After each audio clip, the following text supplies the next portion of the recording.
Bagian 31. Kenapa harus nilam? Iya benar, dengan saya sendiri. Siapa ya?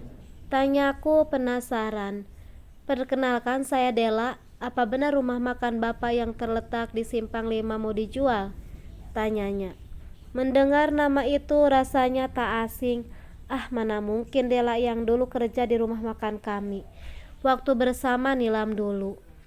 Ya, setelah Ayuna yang memegang rumah makannya, banyak karyawan ngeluh, terutama Dela. Dia memilih untuk mengundurkan diri.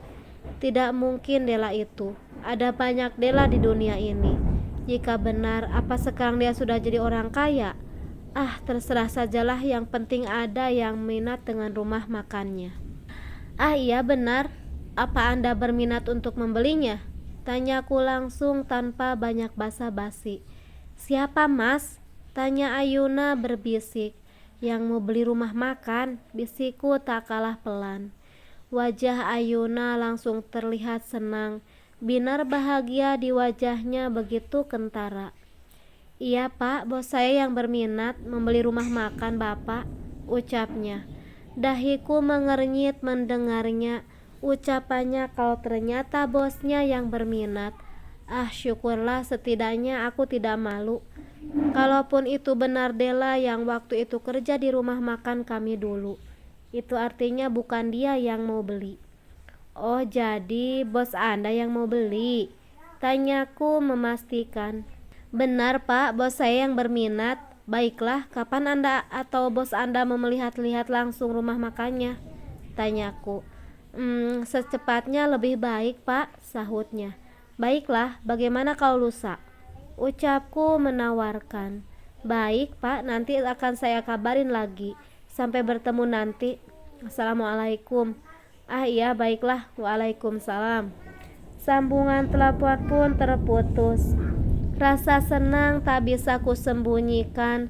Akhirnya ada yang berminat untuk beli rumah makannya. Gimana mas? Tanya Ayuna tak sabar.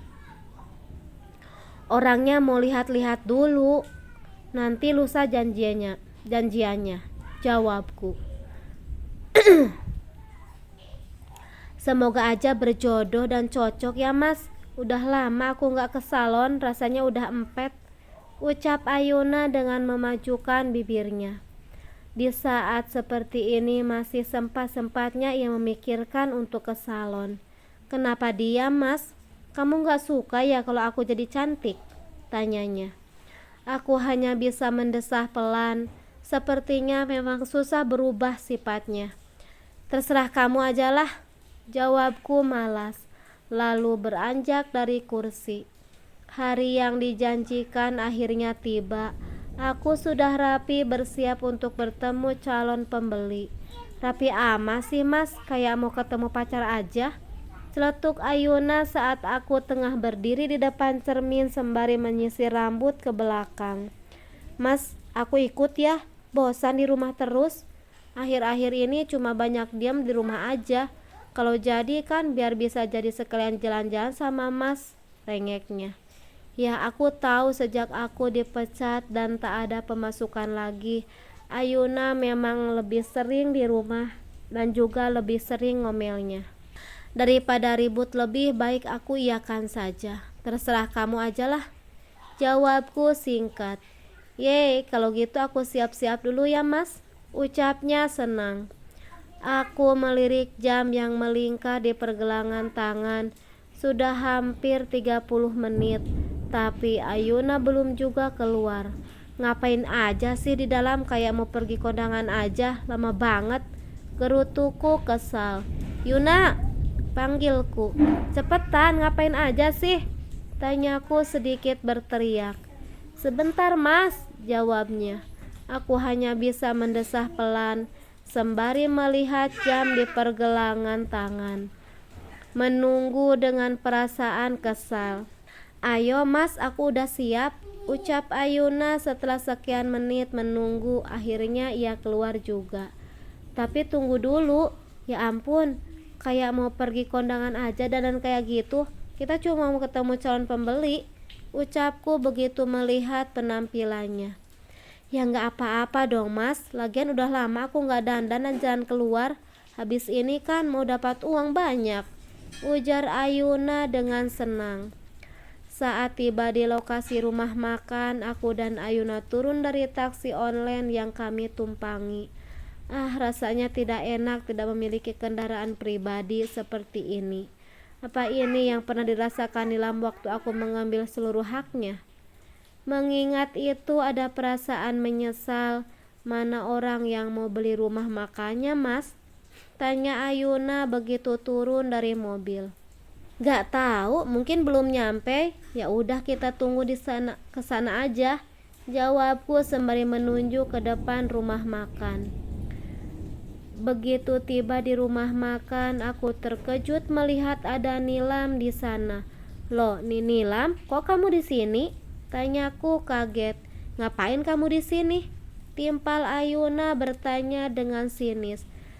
Iya aku. Aduh maaf saya telat. Tiba-tiba seorang perempuan datang sembari berlari-lari kecil, lalu sibuk membenarkan penampilannya yang sedikit berantakan. Tidak salah lagi, ternyata Dela yang waktu itu kerja di rumah makan ini. Dalam hati ada perasaan malu dan juga kenapa bisa ada Nilam di sini. Kamu belum jawab pertanyaan kami, ngapain kamu di sini? Ayuna kembali bertanya pada Nilam dengan nada sinis. Loh, Bu Bos udah datang duluan. Maaf ya saya telat, ucap Dela ke Nilam. Hah? Apa dia bilang? Bu Bos? Jangan bilang kalau ternyata Nilam yang mau beli rumah makan ini. Mau ditaruh di mana ini muka? Nilam nampak sekilas tersenyum. Tidak apa, kamu sudah bawa uangnya? Tanya Nilam ke Dela. Sudah Bu ini. Dela menunjukkan sebuah tas yang dipegangnya. Tunggu, jangan bilang bos yang kamu bilang itu Nilam, ucapku. Benar sekali Pak, bos yang saya maksud Bu Nilam, jawab Dela yang seketika membuatku rasanya ingin menghilang saja masuk ke dalam bumi. Apa dunia ini memang selebar daun kelor? Kenapa harus Nilam yang membeli rumah makan ini? Mendengar itu kulihat Ayuna pun tak kalah terkejut terlihat dari mulutnya yang sedikit ternganga. Lalu detik berikutnya sebelah bibir Ayuna terangkat naik membentuk lengkung senyum sinis. Jangan mengada-ngada ya kamu, sergah Ayuna merasa tak terima dan tak percaya kalau Nilam yang akan membelinya. Aku pun rasanya tak percaya kalau ku tahu sebenarnya bagaimana kehidupan Nilam sekarang. Tapi masalahnya kenapa harus Nilam? Saya tidak mengada-ngada Bu, Ayuna. Memang benar yang mau beli rumah makan ibu dan bapak adalah Bu Nilam, jelas Dela dengan ramah dan tersenyum. Sudah 3 bulan sejak akad jual beli itu aku tak pernah lagi bertemu Nilam. Rasanya aku sudah tak punya muka lagi di hadapannya. Kalau saja waktu itu tidak terdesak kebutuhan ekonomi, ingin kubatalkan saja menjual rumah makannya. Tapi siapa lagi yang mau membeli rumah makan itu dengan harga segitu? Rumah makan yang sejak awal kutarif 300 juta dengan seketika dinaikkan oleh Ayuna saat mengetahui bahwa Nilam yang akan membelinya menjadi 400 juta dengan alasan untuk anak-anak juga. Sekarang kan kamu sudah banyak duit, tambahlah 100 juta, hitung-hitung buat kebutuhan Nizam sama Gazi juga, ucap Ayuna waktu itu. Kamu apaan sih Yuna? Bisikku, rasanya aku begitu malu terlihat kere di depan Nilam. Aku yang dulu sombong dan merasa punya segalanya, dengan teganya melemparnya keluar tanpa membawa harta sepeser pun. Juga melarangnya bertemu anak-anak karena kesal dia tidak ingin diajak rujuk. Tapi Nilam tetap bersikap baik meski aku telah berlaku demikian. Udah mas diam aja, bisik Ayuna dengan nada mengancam. Akhirnya aku diam dengan perasaan tak karu-karuan. Sementara Nilam dengan sikap santai dan elegannya dia menyetujui begitu saja. Entah apa alasannya. Mungkin seperti itulah yang mereka sebut balas dendam dengan cara menjadi lebih baik. Lihatlah, Nilam, aku sama sekali tak melihat ada amarah dendam di matanya. Melihat itu semakin membuatku menyesal dan malu. Ternyata perempuan yang kusia-siakan adalah sebuah berlian yang begitu berharga. Mengingat itu membuatku semakin menyesali kebodohan ini. Jika waktu dapat diputar, aku ingin memperbaiki semuanya. Tapi itu adalah sesuatu yang mustahil karena waktu takkan pernah kembali, walau hanya sedetik saja. Sekarang aku harus terima segala yang terjadi karena kehidupan terus berjalan. Setelah rumah makan terjual, aku berusaha melunasi sisa-sisa hutang dan memulai lagi kehidupan baru dengan membuka usaha kedai bakso.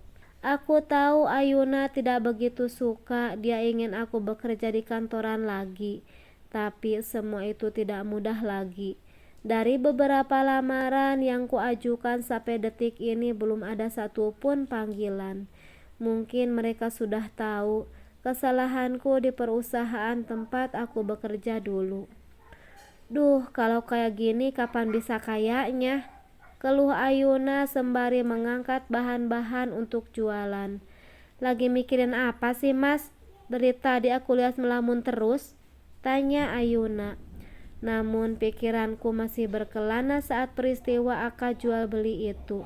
Mas, panggil Ayuna dengan suara dikeraskan yang akhirnya membuyarkan lamunanku.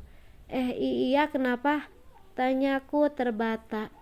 Ayuna menghela napas dalam. Wajahnya terlihat kesal. Gak jadi, itu buruan bersihin bahan-bahan jualannya, ucapnya.